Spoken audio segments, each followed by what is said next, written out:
어제 예배 오직 천국 새 피조물로 새 세상을 열자. 할렐루야. 오늘 제목은 성령은 받았는데 권능은 어디 있는가? 이 권능은 어디에 있는가? 라는 제목을 가지고 하나님 말씀을 증거하겠습니다. 우리가 성령은 다 받았다고 말을 합니다. 성령은 다 받았다고 이야기하는데 권능은 어디 있는가? 이것 때문에 고민이 많죠. 세상에서도 뭔가 일했는데 결실이 없으면 굉장히 실망스럽습니다. 낙심이 되고 그렇죠.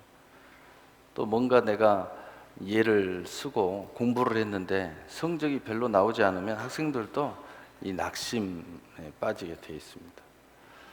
뭔가 내가 투자를 했는데 거기에 열매가 없으면은 굉장히 어려움이 있습니다. 많은 다양한 모습 속에서 내가 성령을 받은 것은 분명한데, 성령이 내 안에서 계신 것은 분명한데, 내가 믿음을 갖고 있는 것은 분명한데 왜 나에게 성령의 권능이 일어나지 않는가? 여기에 대해서 오늘 말씀을 나누려고 합니다. 예수 믿는 사람들은 성령이 내 안에 있는가? 이게 굉장히 고민이 되기도 하고, 또 그것이 없을 때 내가 정말 믿음의 사람인가? 라는 고민도 있고, 또 내 믿음이 진짜인가 가짜인가? 이런 그 고민도 있습니다. 물론 아무 생각 없이 종교인들은 그런저런 생각 없이 다니니까 별 문제가 없죠. 이 종교인들은 그냥 서클 활동이나 또는 동호회 모임이나 내가 위로받고 또 격려 정도 받으면 그뿐이다. 이렇게 마음 편하게 생각하니까, 그러나 우리의 그 믿음의 본질은 우리에게 생명을 추구하게 돼 있고, 또 생명의 역사는 그 생명의 열매를 추구하도록 돼 있어요. 그래서 우리 스스로가 그걸 인식하고 싶지 않아도, 아무 생각하고 싶지 않아도 내 안에 있는 생명이 그렇게 만들어요. 그래서 예수님이 내가 온 것은 생명을 얻게 하고 더 풍성히 얻게 하려 하심이라 라고 요한복음 10장 10절에 말씀하신 것처럼, 내가 안에 생명이 있으면 이 생명이 더 풍성한 생명의 열매를 맺으려고 부단하게 노력을 해요. 내가 인식하고 싶지 않아도 내 안에 이성이 그걸 자꾸 인식을 하는 거예요. 물과 성령으로 거듭난 사람은 우리 안에 하나님의 영이 계신다고 그랬잖아요. 내 영이 살아있다고 그랬잖아요. 그리고 내가 이성적으로 생각하는 것이 있다고 그랬잖아요.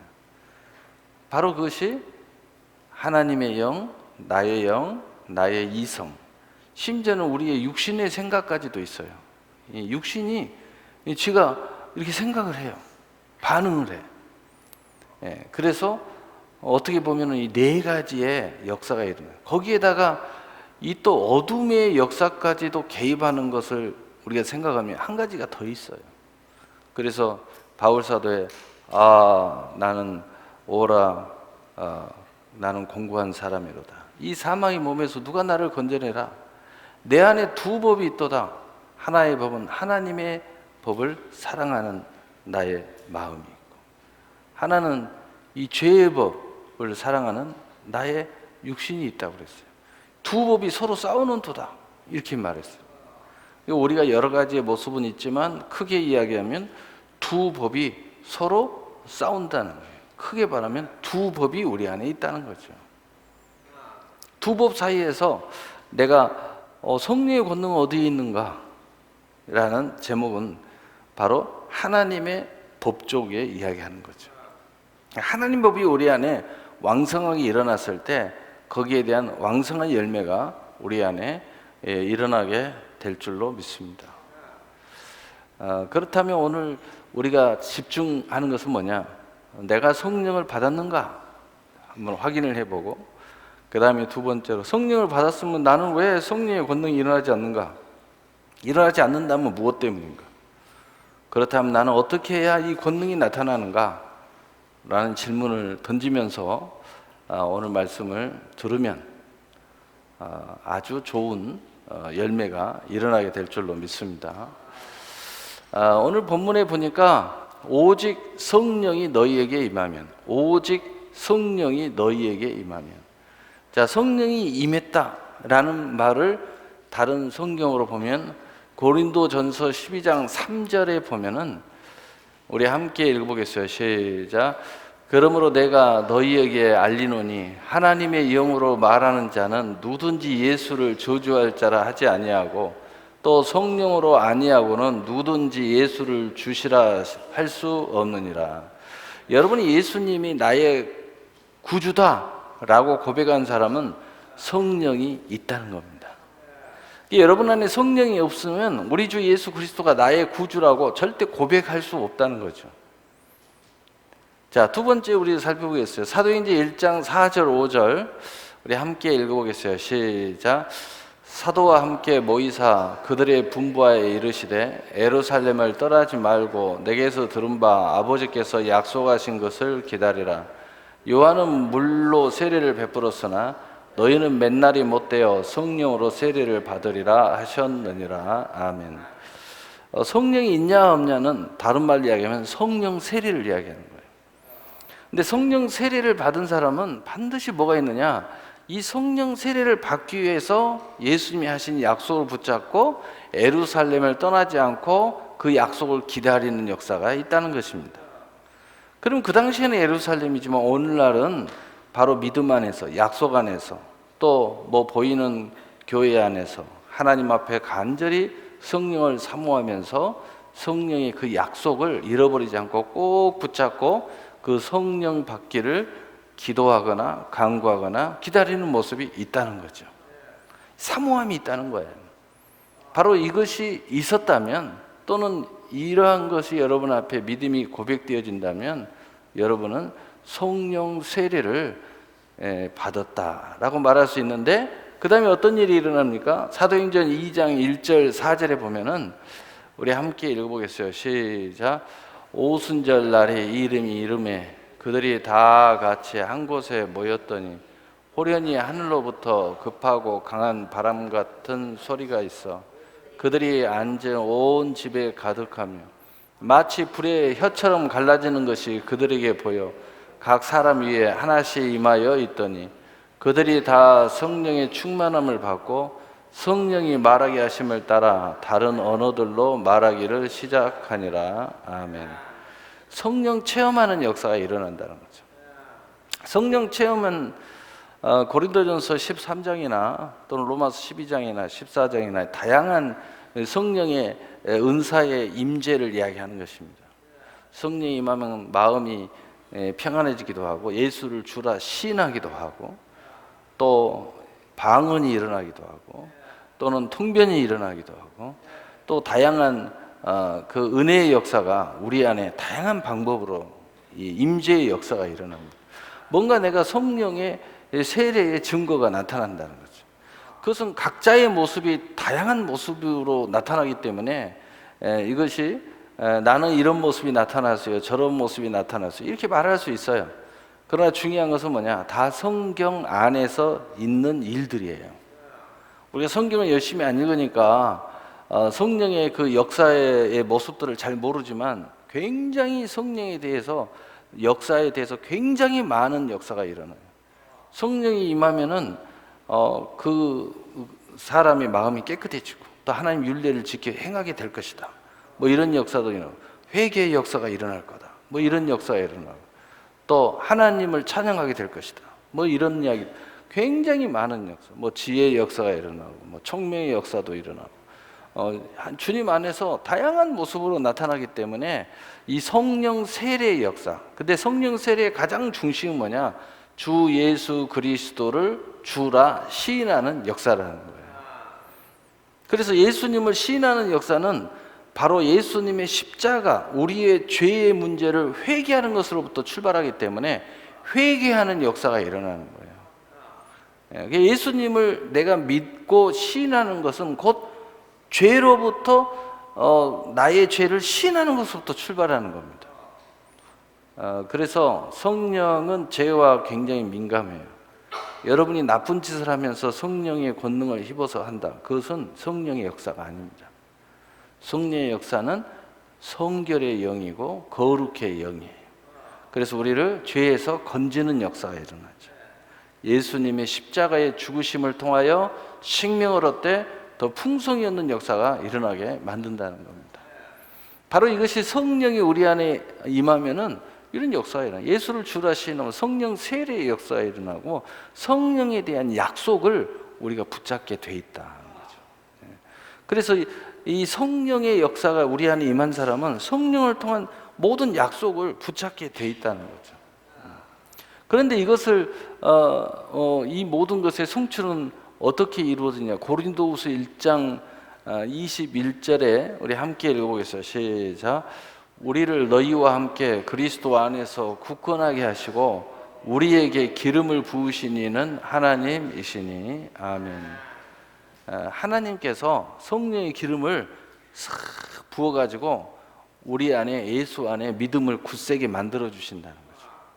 이래가지고 우리 안에 이런 역사가 일어나도록. 어떤 역사요? 22절 우리 함께 읽어보겠어요. 22절 시작. 그가 또한 우리에게 인치시고 보증으로 우리 마음에 성령을 주셨느니라. 아멘. 이렇게 해가지고 성령이 우리 안에 딱 들어와서 우리 마음에 있어서 인을 치고, 그리고 우리가 항상 마음에 믿어 의에 이르고 입술에 시인함으로 구원에 이르는 그러한 보증자로 우리 안에 계신다는 거죠. 우리가 의심이 일어날 수 있습니다. 또 우리가 요동할 수도 있어요. 또 잠시 낙심할 수도 있습니다. 잠시 말할 수 없는 죄를 저지를 수도 있어요. 그런데 우리 안에 있는 성령이 그걸 가만두지를 않아요. 회개하도록 만들어요. 또 낙심에 빠졌으면 다시 일어나게 만듭니다. 또 엉뚱한 짓을 하고 있으면 끌어다가 앉혀놓습니다. 그게 성령이 우리 안에, 그 사람이 바로 성령 세례 받은 사람이고, 그 사람이 바로 거듭난 사람이고, 그 사람이 바로 성령이 우리 안에 계시고 있는 사람이죠. 그래서 우리가 성령이 내 안에 계셔서 내가 믿음이 있는 사람은 내가 막 3000% 빠졌다가도 다시 돌아올 수밖에 없는 상황이 내 마음속에서 만들어집니다. 그래서 다시 돌아와서 내 하나님 원하는 자리에 앉을 수밖에 없어요. 그게 바로 성령 받은 사람의 모습입니다. 그래서 우리는 결코 지옥에 갈 수 있을까요? 없습니다. 결코 믿음을 버릴 수 있을까요? 없습니다. 결코 하나님을 저주할 수 있을까요? 없습니다. 결코 나를 저주할 수 있을까요? 없습니다. 혹 그런 면이 약간 보였다 하더라도 제자리로 돌아와요. 피눈물을 흘리고 회개하고서라도 돌아옵니다. 심지어는 하나님 앞에 죽을 똥 말똥 얻어 터지고라도 돌아와요. 왜냐하면 성령이 우리 안에서 우리를 꽉 붙잡아가지고 이렇게 만들어 주신다는 거예요. 얼마나 감사할 이야기입니까? 이게 바로 성령이 임한 사람의 모습이에요. 성령이 우리 안에 계신 사람은 반드시 그런 모습을 가지고 있어요. 내가 믿음이 온전하냐, 믿음이 약하냐, 크냐, 이것은 그렇게 중요한 게 아니에요. 왜냐? 여러분, 나무가 처음에는 묘목나무, 여장한 나무라 할지라도 시간이 지나면 나무는 크게 돼 있어요. 또 씨앗이 생명이 있냐 없냐의 문제지만 생명만 있다면 그렇게 큰 문제가 되지 않아요. 이 생명만 있다면 결국은 싹이 나고 그 다음에 거기에서 열매가 맺어지게 돼 있습니다. 그렇다고 해서 열매가 없다고 해서 지금 당장 죽었냐 살았냐 우리가 그것을 말할 수 없을 수 있다는 거예요. 성령을 가지고 계신 사람들은 결국은 싹이 나게 돼 있고, 결국은 자라게 돼 있고, 결국은 성장하게 돼 있고, 결국은 열매 맺게 되어 있다는 것입니다. 물론 열매가 뭐 30배를 맺느냐, 60배를 맺느냐, 100배를 맺느냐는 그의 성령의 권능과 나의 관계 속에서 이루어지게 되는 거죠. 이제 서서히 무슨 말이 나와야 되겠어요? 내가 보니까 성령이 내 안에 계시는 것은 맞아. 근데 왜, 그럼 또 질문을 하나 더 던졌죠? 성령이 내 안에 계신 게 분명히 맞는데 왜 나에게는 성령의 권능이? 있잖아. 몇 가지 이야기는 할 수 있어요. 근데 정작 내가 원하는 것에는 안 나타나요.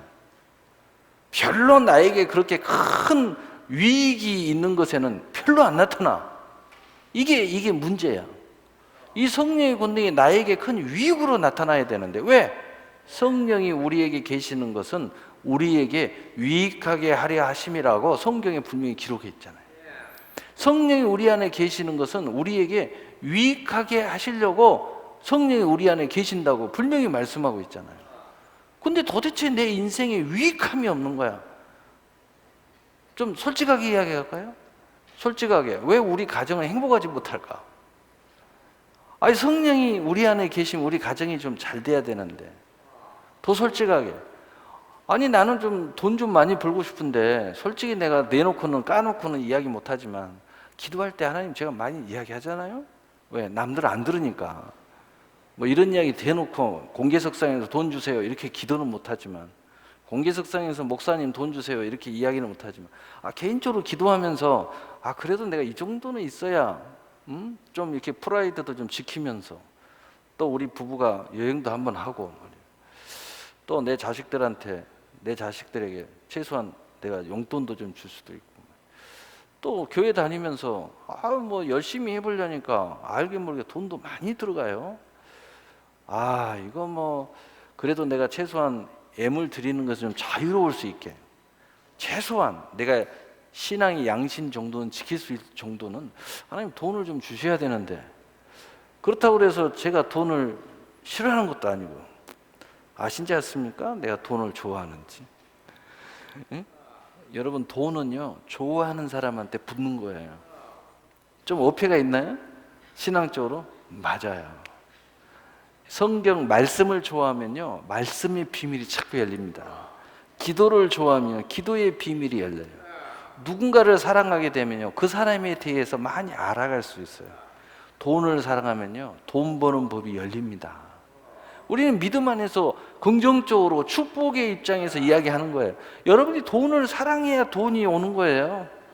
그런데 우리는 믿음 안에서 사랑하기 때문에 세상 사람들이 돈을 사랑하는 거와는 좀 다르죠. 우리는 인간을 사랑하고 내 이웃을 사랑해도 세상 사람들이 에로스적인 정욕적인 사랑이 아니잖아요.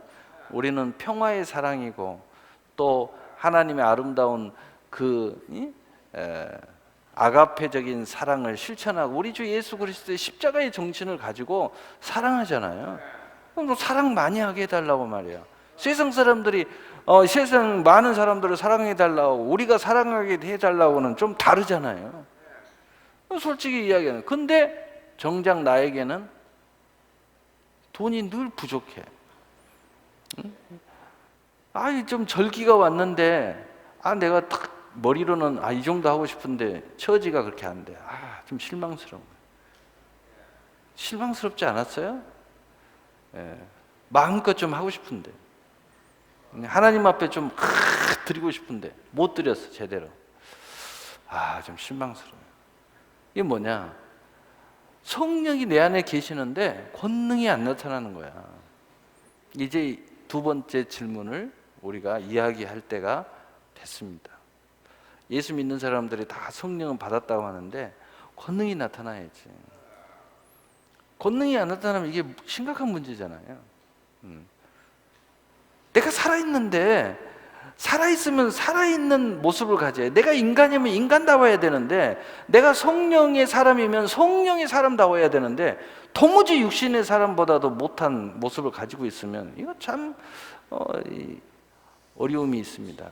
자괴감도 들고, 내가 예수 믿는데 가끔 예수 안 믿는 사람 앞에서 부끄러움도 느낄 수도 있고, 물론 뭐 믿음 자체는 자유함이 있지만 가끔 돈 문제 나오면 예수 안 믿는데 저 사람은 훨씬 더 돈도 많고 나는 그 옆에서 꼭 껍보리자루처럼 붙어가지고 말이야, 그 사람 돈이나 땡겨먹는 것처럼 이 의식이 좀 이상하게 느껴질 때도 있고 이건 아니잖아요.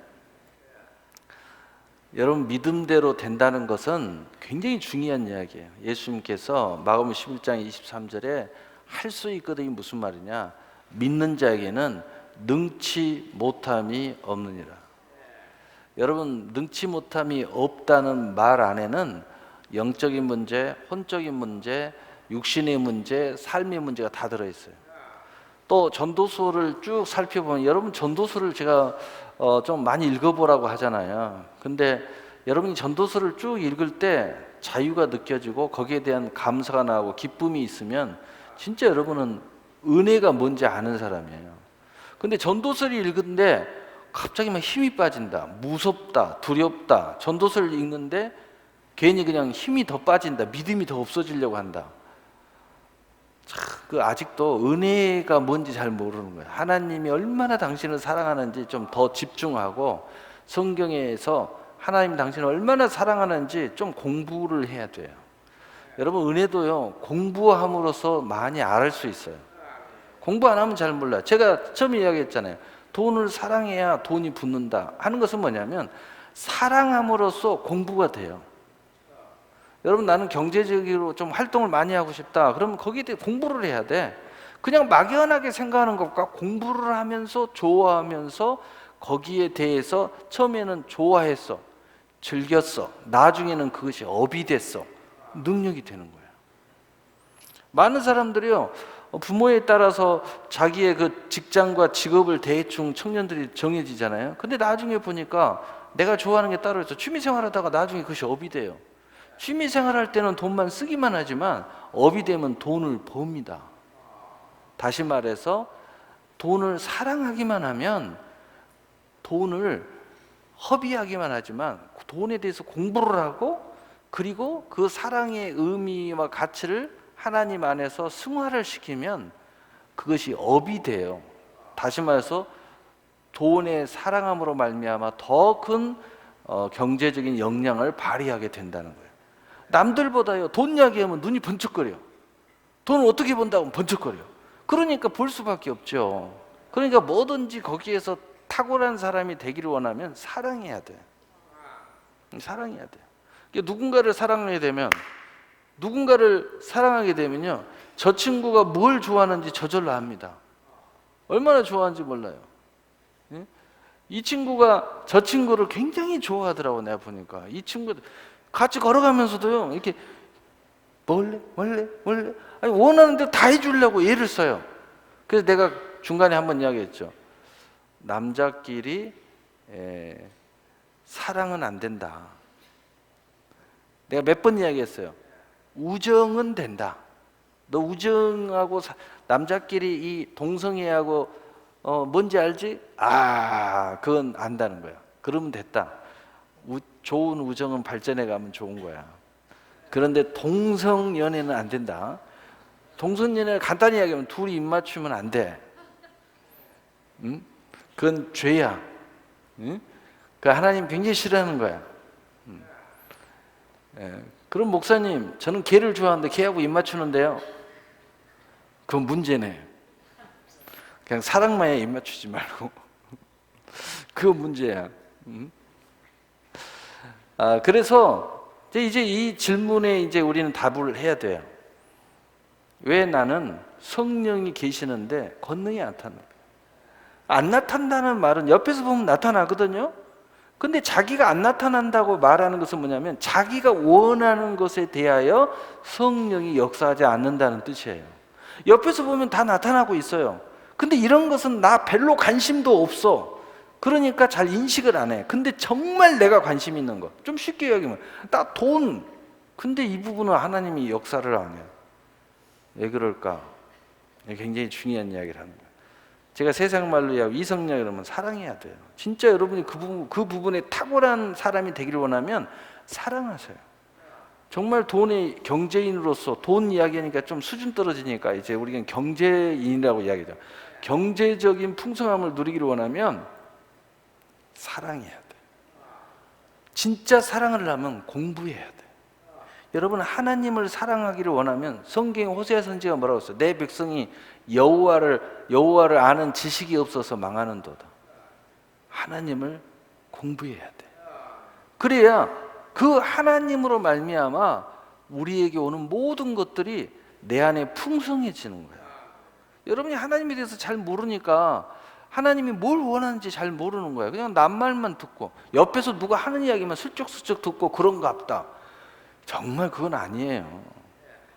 많은 사람들이 옆집 그 순덕이네 엄마가 하는 이야기가 진리인 줄 알고 그 말 듣고 자기 남편한테 잘못하다가 싸대기 맞는 마누라가 많이 있어요. 다 틀리잖아요. 공부해야 돼요. 공부. 그래서 우리가 이제 성령에 대해서 좀 공부를 해보자 이거예요. 왜 나에게는 성령의 권능이, 이제 우리가 지금 성령을 받았습니까? 라는 질문은 이제 해답을 얻었어요. 여러분 안에 성령이 계시는 걸 믿지요?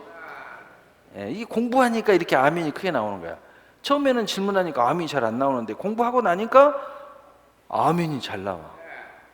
우리 윤현주학교에서 가끔 너 너희들 죽음도 지금 청구할 수 있어? 있는 사람 아멘 해봐. 그러면 두세 명 아멘, 그리고 나머지는 읽고 있어요. 그럼 공부를 또 합니다. 그리고 나서 다시 질문을 하면요 전부 다 아멘 그래요. 굉장히 중요한 이야기야. 여러분 누군가를 사랑하면 그 사람에 대해 공부해야 돼. 그리고 사랑해봐요. 얼마나 뜨거운 사랑을 더 만끽할 수 있어요. 자, 너희가 권능을 받고, 자, 우리가 먼저 알아야 될 것은 뭐냐면은 신명기 3장 24절 우리 함께 읽어보겠어요. 시작. 주 여호와여 주께서 주의 크심과 주의 권능을 주의 종에게 나타내시기를 시작하셨사오니 천지간에 어떤 신이 능히 주께서 행하신 일 곧 주의 큰 능력으로 행하신 일같이 행할 수 있으리까. 아멘. 따라서 합시다. 나타내시기를. 자, 모든 성령의 권능의 주권 나타내시는 분이 누구냐? 주님이시다 이 말이에요. 하나님이시다 이 말이에요. 우리에게 그 주권이 있는 것이 아니라 성부와 성자와 성령의 하나님께 그 주권이 시작된다는 것을 먼저 알아야 된다. 이걸 먼저 알아야 돼요. 그래야 성령의 권능이 우리에게 나타나는 거예요. 지금 이것부터 이제 알아요. 자, 이것부터 알아야 됩니다. 그러니까 그러면 우리는 성령의 권능이 나타나게 하기 위해서 어떻게 해야 되느냐? 고린도후서 1장 20절 우리 함께 읽어보겠습니다. 시작. 하나님의 약속은 얼마든지 그리스도 안에서 이해가 되니 그런즉 그로 말미암아 우리가 아멘하여 하나님께 영광을 돌리게 되느니라. 아멘. 자, 성령의 권능이 어디서부터 출발하냐면 약속. 자, 성령의 오순절의 마가의 다락방의 역사를 우리가 한번 봅시다. 예수님께서 너희가 예루살렘을 떠나지 말고 기다리라. 맨날이 못되어 너희에게 성령의 선물을 하나님이 너희에게 주실 것이다. 그때 120문도 이상이 그 말씀을 들었어요. 그러나 120 제자만이 그 약속을 붙잡고 예루살렘에서 기다리면서 소위 마가의 다락방에서 그들이 그 약속을 붙잡고 열심히 모여서 기도를 했어요. 성령, 예수님이 그 약속대로 성령이 자기들에게 임하기를 기다리고 있었던 거예요. 그런데 바로 오순절에 맥추절, 칠칠절, 오순절에 성령의 권능이 그들에게 임한 거예요.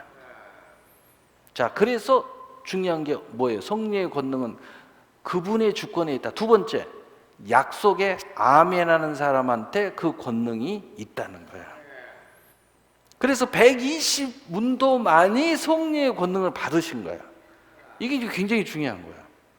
그래서 우리가 이제 공부를 해야 된다. 무조건 뭐 성령의 권능, 맞다. 내 안에 성령이 계시는데 왜 안 나타나? 다시 공부합니다. 여러분 안에 계셔. 그런데 첫째, 이 모든 주권이 삼위일체 하나님으로부터 나타난다. 그리고 이것이 우리 안에 구체적으로 실행되기 위해서 하나님이 약속을 주신다는 거예요. 그리고 우리는 그 약속을 붙잡고 그 약속 안에 거해야 된다는 거죠. 이게 이제 중요한 이야기예요. 이번 주일날에는 어떤 이야기를 했어요? 약속을 받은 사람은 내가 내 삶의 계획을 세워야 된다. 굉장히 중요한 이야기예요. 여러분이 그것을 세우느냐 안 세우느냐에 따라서 인생이 완전히 판이하게 달라져요. 어떤 사람은 뭐 성령의 소욕들 한다고 아무것도 안 하고 계획도 안 하고 아무것도 가만히 있어요. 꼭 계획하는 것이 인본주의인 것처럼. 제가 하나님과 성령과 말씀과 상관없이 계획하라고 말씀드린 게 아니라 그분의 모든 것이 내 안에 왔으므로 계획하라는 거예요. 그 말은 무슨 말이에요? 그분의 모든 것이 내 안에 온 사람이 계획할 때는 그 계획이 그분의 모든 것 안에서 계획되어지는 거예요. 이제 구체적으로 내 삶에 적용하는 겁니다. 이게 굉장히 중요한 거예요. 이것이 되어졌을 때 여러분 삶 안에 구체적으로 이제 여러분이 그릇을 만드는 거예요. 그 그릇에 성령의 역사가 일어나고 실상과 증거가 여러분 안에 나타나는 거죠. 이게 굉장히 중요해요. 자, 그래서 두 번째, 이게 굉장히 중요하다고 그래요. 첫째는 그분으로부터 되어진다, 나타나신다. 두 번째, 약속과 아멘으로 그의 영광이 드러난다는 거예요. 모든 성령의 역사, 모든 성령의 성경의 기록은 다 그렇게 되어 있어요. 우리가 이걸 알아야 돼요. 이걸 공부해야 돼요. 막연히 뭐 성령이 충만하면 무조건 된다, 막연히 뭐 성령의 기름 부음을 무조건 받으면 된다. 물론 성령의 기름 부음이 막 넘치도록 일어나면 이런 것들이 자동적으로 내 안에 깨달아져요. 알아져. 그러나 더 급하게, 더 강하게 할 수 있게 해서 공부해야 돼요. 그리고 나서 성령의 기름 부음이 여러분 안에 막 임하면은 이 말에, 소위 말하면 화약 가루에 불을 붙이면은 막 엄청나게 화력이 크게 타듯이 여러분 안에 장작개비가 많이 있는 사람은 불을 붙여줘. 불을 성냥개비 하나만 살짝 붙여주면요, 불이 핵폭탄처럼 커져요. 그런데 안에 재료가 없는 사람들은 막 밖에서 엄청난 불로 막 해줘도 불이 안 붙어. 여러분, 불이 붙어야 돼요. 그때를 위해서 우리가 이 모든 걸 준비하는 거예요. 준비. 그리고 우리 주여 성령이시여 오시옵소서라고 말할 때 그 성령이 내 안에 불릴 듯 착 왔을 때 불이 확 붙는 거예요. 그리고 이 성령의 불은 한 번 붙으면 절대 꺼지지 않아요. 용광로가 한 번 붙으면 꺼지지 않습니다. 절대 꺼지지 않아요. 자, 그래서 자, 이제 두 가지 알았습니다. 자, 그러면은 자, 살전 5장 19절 우리 함께 읽어보겠어요. 시작. 성령을 소멸하지 말며. 자, 이제 여기에 직면하죠. 우리가 성령의 권능이 우리 안에 나타나는데, 아니 그 주도권이 그분에게 있다면서요. 내 마음대로 성령을 소멸할 수 있습니까? 있습니다. 그러면 목사님, 그의 주도권이 그분에게 있다는 말은 무엇입니까? 거기에 대한 약속의 주도권이 그분에게 있다는 거지, 나의 모든 것에 대한 인생의 모든 결정권이 그분에게 있는 것이 아니라는 거죠. 무슨 얘기냐면, 우리에게는 자유의지라는 게 있어요. 하나님이 우리에게는 자유의지를 주셨어요. 인간에게 오직 이 세상의 만물 안에 자유의지를 갖고 있는 존재는 인간뿐이에요. 왜냐? 자유의지가 있어야 하나님이 영광 받으실 수가 있어요. 예를 들어 우리 성국이가 나한테 선물을 갖고 와서, 근데 엄마한테 싸대기를 몇 대 맞고 너 선물 갖다 주면 목사님한테 그렇게 감사할지도 모르고 뒤지게 맞고 와서 억지로 와가지고 이렇게 했어. 근데 내가 그것을 알았어. 그럼 기쁠까요? 지금 이건 엄마가 갖다 주는 거구나. 성국이가 갖고 온 게 아니잖아. 엄마가 갖고 온 거잖아. 그러니까 하나님 그걸 원하지 않아. 그런 걸 하나님 원하지 않아. 하나님이 막 엄청나게 두드러 패가지고 억지로 그 영광을 받으실 수가 없어. 하나님이 시련을 주고 이런 모든 걸 다 줬어도 마지막 순간의 결정은 내게 주시는 거야. 그래서 여러분이 하나님이 무슨 뭐 유업을 하시기도 하고, 또 두렵게도 하시기도 하고, 또 축복을 넘치게도 주시기도 하고, 또 기쁨을 주시기도 하고, 그런데 어느 순간에 공황 상태, 어느 순간에 여러분의 선택점에 하나님이 놓으셔요. 선택 지점이 있어요. 여러분이 아무리 좋은 상태든 아무리 나쁜 상태든 어느 순간에 선택점에 그 선택점이 딱 들어서면 갑자기 마음이, 그렇게 막 기쁘던 마음도 딱 수dob하고요, 그렇게 두렵던 마음도 딱 수dob하고요. 선택점, 이 말은 무슨 말이냐면 그 순간에 하나님이 너의 순수한 선택을 통하여 기뻐하기를 원하신다는 거예요. 이 선택, 순수한 선택을 통하여 이 두려움 때문에 하는 것이 아니라, 너가 이 선택을 통하여 나의 원하는 길을 선택하기를 원한다는 것입니다. 이게 자유의지예요. 그러니까 하나님이 반드시 그 선택점을 줘요. 그러니까 여러분이 보면은요, 그렇게 열심히 하던 친구가 어느 사람 갑자기 획 옆으로 가요. 무슨 이야기냐? 선택점에서 하나님이 딱 풀어서 놓았는데 옆길로 샌 거야. 계속 붙잡지 않고 선택점에 하나님이 딱 놓으신 거예요. 그리고 너의 믿음을 통하여 이제 영광 받으시기, 순수한 너의 그 만들어진, 성장되어진, 조성되어진, 하나님의 은혜 속에서 조성되어진 너라는 너 자신을 통하여 하나님이 영광 받기를 원하시는 거예요. 그때 여러 가지 생각들이 듭니다. 하나님 지금까지 받은 은혜가 생각하기도 하고, 또 마귀가 옆에서 막 이상한 나쁜 생각도 들게 만들고, 그런데 거기서 이제 내가 하나님의 그 은혜의 편을 선택하는 거죠. 그래야 하나님이 영광 받으시는 거예요. 바로 그 부분이 우리에게는 존재한다는 겁니다. 그래서 마음에 믿어 의에 이르고 입술에 시인함으로 구원에 이르는 거예요. 그래서 여러분이 항상 하나님 나를 붙잡아 주셔야 된다라고 말하지만 어느 순간에 하나님이 믿음의 선택 지점에 나를 놔요. 그때 여러분이 지금까지 하나님의 은혜로 달려왔듯이 달려가야 그 다음에 하나님이 그 이전보다도 여러분을 공급한 것보다 훨씬 크게 30배, 60배, 100배, 1000배로 다시 하나님이 다시 힘, 권능을 걸어요. 여러분한테 다시 걸어서 그 전에 기적을 막 밀어주듯이 더 큰 기적으로 이제 밀어붙이기 시작하는 거예요. 그런데 중간중간에 하나님이 선택점을 놓는다는 거예요. 이것을 시험이라는 것으로 보면은 시험하신다는 거예요. 아브라함도 그리고 모든 우리 믿음의 사람들을 그 다음 단계로 넘어갈 때 하나님이 시험하시잖아요. 근데 시험이 다른 이야기가 아니고 테스트, 우리의 믿음의 상태를 달아본다. 구약에서는 우리의 그 추로, 우리의 믿음의 상태를 하나님이 달아보신다. 중간중간에 달아보셔. 그런데 이 선택 지점에 딱 놔있을 때 내가 통과하면 그 다음에 하나님이 드라이브를 걸어줘요. 그 다음부터 또 하나님이 엄청난 대시를 일으켜요. 내가 하는 게 아니야. 그분이 다 하시는 거예요. 왜? 내가 한 번의 선택, 믿음의 선택을 통하여 하나님께 영광 돌렸잖아요. 지금까지 하나님이 하신 모든 걸 통하여 이게 하나님께서 하셨습니다. 그리고 이 결과로 내가 이만큼 성장했습니다. 내 믿음이 이만큼 됐어요. 당연히 나는 하나님의 믿음을 선택하죠. 나는 말씀대로 믿음을 행보합니다 하고 딱 선택을 하는 거예요. 하나님의 은혜 아래 내 믿음이 있습니다 하고 딱 선택을 하는 거예요. 그 다음에 하나님이 강력한 드라이브를 다시 걸기 시작하는 거예요.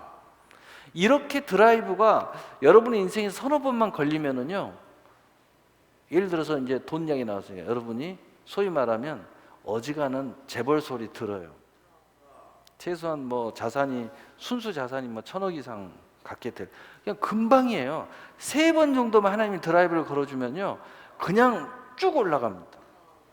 우리 집안 사람들이 다 이 재벌들이 많잖아요. 그러면 뭐 지금 삼성이 좀 어려움을 겪지만 그 사람들만 우리 집안 사람들이 아니라 그 밑에 수많은 준재벌들이 많이 있어요. 뭐 전라도로 가면 이주호, 또는 뭐 경상도로 가면은 이계인, 또 이제 서울로 가면은 삼성, 뭐 이렇게 우리 집안 사람, 이게 그건 뭐 타고난 거라 뭐 어쩔 수가 없어요. 그 집안이 한번 이렇게 뜨잖아요. 그럼 다 연결돼가지고 다 뜨게 돼 있어. 근데 이 사람들을 보면은요, 이렇게 가만히 이렇게 내가 이렇게 보거든요. 보면은 드라이브로 딱 걸려요. 근데 대개 한 3번 정도, 한 인생에 한 3번 정도 드라이브를 겁니다.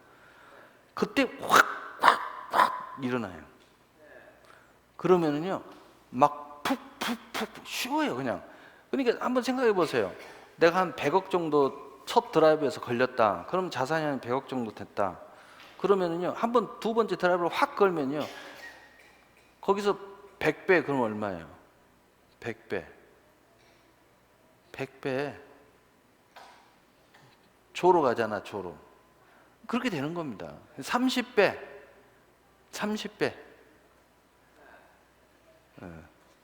3천억. 너무 먼 이야기예요? 먼 이야기 아닙니다. 하나님이 하시면요, 아무것도 아니에요. 아무것도 아니에요.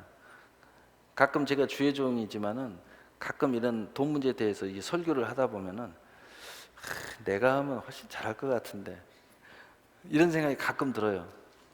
하나님 나를 주의 종으로 그냥 뽑아버려 가지고 어쩔 수 없이 나는 그쪽에서 이쪽으로 건너와 있는데, 하나님 나를 그쪽으로 쓰셨으면 아주 멋지게 또 할 수 있는, 가끔 그래도 잠깐 그 생각 하다가 그냥 돌아와요.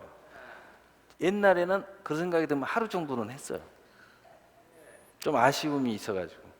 그런데 요즘에는 잠깐 이렇게 돌아와요. 잠깐. 잠깐 돌아. 요즘에는 거의 이제 그런 생각 별로 없고 그냥 하나님이 내게 주어진 것에 대해서 그냥 잘 관리만 하고, 그리고 기회 있으면 하나님 영광을 위해서 쓸 준비나 하는 사람이 됐는데, 이 성령을 소멸한다는 것은 그 순간에 내가 지금까지 하나님이 드라이브를 걸어준 대로 이제는 내 순간적으로 나 혼자서 내가 그 하나님이 인도한 대로 내가 선택점에서 선택을 해야 돼요. 그러면은 그 다음에 두 번째 하나님 드라이브가 걸어져요. 상상도 못한 기적이 막 드라이브가 걸립니다. 그래 내가 보니까 보통 한 3번, 4번은 걸리는 것 같아요. 잘 나가는 사람에게 보면은요, 한 서너 번 딱 걸리면요, 최하 1000억대 이상으로 올라가요. 쭉 올라가 버려요. 기본적으로 이렇게 딱 보면 전원주민, 우리나라는 전원주민이 있다고 한 3000억 이상 정도 다 가지고 있더라고요. 근데 우리나라는 이제 대개 이제 100억 정도 가지고 있으면 그래도 부자다. 지금 이제 이 정도 이제 수준이, 우리 한국의 경제 수준이 100억 정도 가지면 부자다. 뭐 이렇게 이야기하더라고요. 여러분이 이 성령의 본능을 돈으로 연결하는 것이 좀 아쉽고 수준 이하의 설교처럼 들리지만 결코 그렇지 않습니다. 이것이 믿음으로 승화돼서 이 물질의 문제까지 통제할 수 있다면 이것이 최고의 영적인 권능이 될 수 있어요. 여러분이 물질의 문제를 통제하면서 여기에 대해서 성령과 함께 동행하기 시작한다면 이것처럼 더 영적인 게 없다. 왜? 가장 영적인 것과 가장 세상적인 것이 만나는 지점이 하나님과 재물이거든요. 이 부분을 통제하기 시작하면은 또 이 부분을 통해서 하나님 앞에 개입되고 하나님의 축복을 충분히 누리기 시작하면은 이것처럼 가장 영적인 게 없다. 바로 여러분이 이걸 아셔야 돼요. 신명기 3장 24절, 갈라디아서 5장 16절, 21절 우리 함께 읽어보겠습니다. 시작. 내가 이르노니 너희는 성령을 따라 행하라. 그리하면 육체의 욕심을 이루지 아니하리라. 육체의 소욕은 성령을 거스리고 성령은 육체를 거스리나니 이 둘이 서로 대적함으로 너희가 원하는 것을 하지 못하게 하려 함이니라. 너희가 만일 성령에 인도하는 바가 되면 율법 아래 있지 아니하리라. 육체의 일은 분명하니 곧 음행과 더러운 것과 허색과 우상 숭배와 주술과 원수 맺는 것과 분쟁과 시기와 분냄과 당짓는 것과 분열함과 이단과 투기와 술 취함과 방탕함과 또 그와 같은 것이라. 전에 너희에게 경계한 것 같이 경계하노니 이런 일을 하는 자들은 하나님의 유업으로 받지 못할 것이요. 자, 이 모든 내용은 딱 한 가지입니다. 그 다음에 유업은 딱 한 가지예요. 권능을 이야기하는 거죠. 권능의 열매를 이야기하는 거죠. 그것은 이 땅의 열매가 있고 하늘의 열매가 있는데 간단한 겁니다. 성령의 소욕대로 움직이면 하나님의 모든 유업을 얻는다는 이야기예요. 그런데 너희를 회방하는 세력이 너희 안에 있는데 이 성령의 소욕대로 움직이지 못하면 권능이 안 나타난다는 거예요. 성령을 소멸해버리면 성령의 권능이 안 나타난다. 좀 더 이것을 선택점으로 이야기하면 그 순간에 너희의 믿음의 선택이, 너희가 권능이 있는데 왜 이렇게 선택을 못할까? 그것은 여러분이 믿음의 선택점에 서 있었다는 이야기입니다. 서 있었기 때문에 성령을 소멸할 수 있는 상황이 벌어졌고, 선택점이 있었기 때문에 여러분이 성령의 소욕을 거스릴 수 있는 상황에 놓여 있었다는 거예요. 여러분이, 하나님께서 여러분을 드라이브를 걸기 시작할 때는 여러분이 스스로 성령을 소멸할 수 없어요. 하나님이 강력하게 여러분을 붙잡고 드라이브를 걸기 시작하면요, 여러분 절대 성령의 소욕을 거부할 수 없습니다. 왜요? 첫째는 성령의 축복이 너무 강력하니까 그 앞에 꼼짝도 못하는 거예요. 예를 들어 여러분이 막 하나님 기적이, 목사님이 가면 막 기적이 일어나요. 그냥 내가 기도만 해도 기적이 일어나. 뭐 하면 막 돈이 막 여기서 저기서 막 계속 날라와. 여러분 꼼짝할 수 있을 것 같아요? 여러분 마음대로 아니 나 더 이상 싫어요, 나 기도 안 할 거예요, 이렇게 할 수 있을 것 같아요? 막 계속 되는데 여러분도 모르는 사이에 성령이 사로잡혀서 꼼짝 못하고 막 달려갑니다. 헌금 얼마든지 하라는 대로 다 순종합니다. 얼마든지 하라고 다 해요. 왜? 더 많이 주시니까. 또는 반대로도 마찬가지예요. 너무 하나님이 두렵기 때문에 반대도 마찬가지예요. 그런데 선택점에 딱 놓여 있으면, 하나님이 달아보는 상황에 딱 놓여 있을 때 그 다음 단계로 넘어가려고 하나님이 믿음을 달아볼 때는 여러분이 거역할 수 있어요. 여러분이 그것을 소멸할 수 있어요. 얼마든지 소멸할 수 있습니다. 여러분이 그렇게 했다면 여러분 앞에 하나님이 선택점 안에 놓여 있었다는 거예요. 여러분, 하나님 드라이브 걸면요, 절대 거기에 여러분 철회하라는 거예요. 막 드라이브가 걸리면요, 철회하지 말라기도 해요. 와서 기도하지 말아야 해도 무슨 이유인지 교회로 달려와서 기도를 해요. 하나님 막 드라이브를 걸고 있기 때문에. 여기 와서 기도해야 마음이 평안함을 찾으니까. 하나님이, 성령이 그렇게 만들어버려요. 그건 뭐냐, 하나님 드라이브를 걸고 있다는 거예요. 하나님이 축복의 드라이브를 걸면요, 그냥 자연스럽게 다 돼요. 안 되는 것 같고 뭐 불안한, 다 되게 돼 있어요. 여러분, 이 드라이브를 걸려야 돼요. 이 권능이 막 여러분의 바람을 일으켜야 됩니다. 자, 그래서 우리가 이런 속에서 반드시 우리 안에 나타나는 것들이 있는데, 고린도후서 9장 13절, 이 직무로 증거를 삼아 너희가 그리스도의 복음을 진실히 믿고 복종하는 것과 그들과 모든 사람을 섬기는 너희의 후한 연보로 말미암아 하나님께 영광을 돌리고. 다른 건 다 잊어버리고요, 증거가 우리 안에 나타나야 된다. 그래야 성령의 권능이 나타난다. 자, 지금까지 이야기했죠. 전부 다 우리에게 성령의 권능을 위해서 지금 설교하는 거예요. 그 다음 두 번째, 로마서 9장 1절 2절, 내가 그리스도 안에서 참말하고 거짓말을 아니하노라. 나에게 큰 근심이 있는 것과 마음에 그치지 않는 고통이 있는 것을 내 양심이 성령 안에서 나와 더불어 증언하니. 두 번째, 증언의 역사가 일어나야 돼. 다시 말해서 구원도 마찬가지예요. 마음에 믿어 이르고 입술에 시인함을 구원해. 성령의 권능도 내 입술로 증언해야 돼. 증거와 증언이 더불어 나타나는 사람한테 드라이브가 걸리는 거예요. 이것이 하나님 앞에 고백되지 않으면요, 성령이 드라이브 걸지 않아요. 성령을 소멸하게 돼 있고 성령의 소욕을 거부하게 돼 있어요. 당신의 증언과 증거가 나타나지 않으면 반대로 나타날 거 아닙니까? 그래서 성령의 권능이 안 나타나는 거예요. 여러분 안에 성령이 있는 게 분명히 맞는데 왜 안 나타나느냐. 이제 우리가 답을 좀씩 얻어가고 있죠. 근데 왜 이럴 수밖에 없을까? 왜 하나님은 이런 방법을 통하여, 이런 프로젝트를 통하여 우리를 축복하실까? 그 이유는 가장 한 가지에 있어요. 그 한 가지는 뭐냐? 자, 역대상 29장 11절 12절 읽어봅시다. 시작. 여호와여, 유대하심과 권능과 영광과 승리와 위엄이 다 주께 속하였사오니 천지에 있는 것이 다 주의 것이로소이다. 여호와여, 주권도 주께 속하였사오니 주는 높으사 만물의 머리심이니이다. 부와 귀가 주께로 말미암고 또 주는 만물의 주제가 되사 주의 권세와 능력이 있사오니 모든 사람이 크게 하심과 강하게 하심이 주의 손에 있는. 따라서 합시다. 모든 사람을 크게 하심과 강하게 하심이 주의 손에 있나이다. 하나님은 이것을 드러내기를 원하죠. 하나님은 그것을 아직 안 받은 사람은 이것을 믿음으로 고백하기를 원하고, 받은 사람은 그것을 통해서 계속 드러내기를 원하죠. 더 크게 내가 드라이브를 걸겠다, 이런 이야기예요. 왜? 하나님의 역사는 끝없이 우리가 천국에 이르기까지 계속 확장의 역사예요. 번성의 역사예요. 절대 이만하면 됐다는 것은 불신앙입니다. 하나님 그러신 분이 아니에요. 하나님은 무한하신 분이에요. 알파와 오메가의 하나님이에요. 두 번째, 역대상 29장 13절 우리 함께 읽어봅시다. 시작.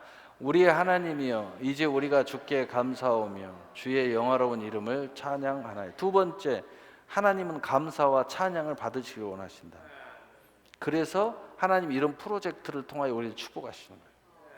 자, 그 다음에 역대상 29장 18절 19절 우리 함께 읽어보겠습니다. 시작.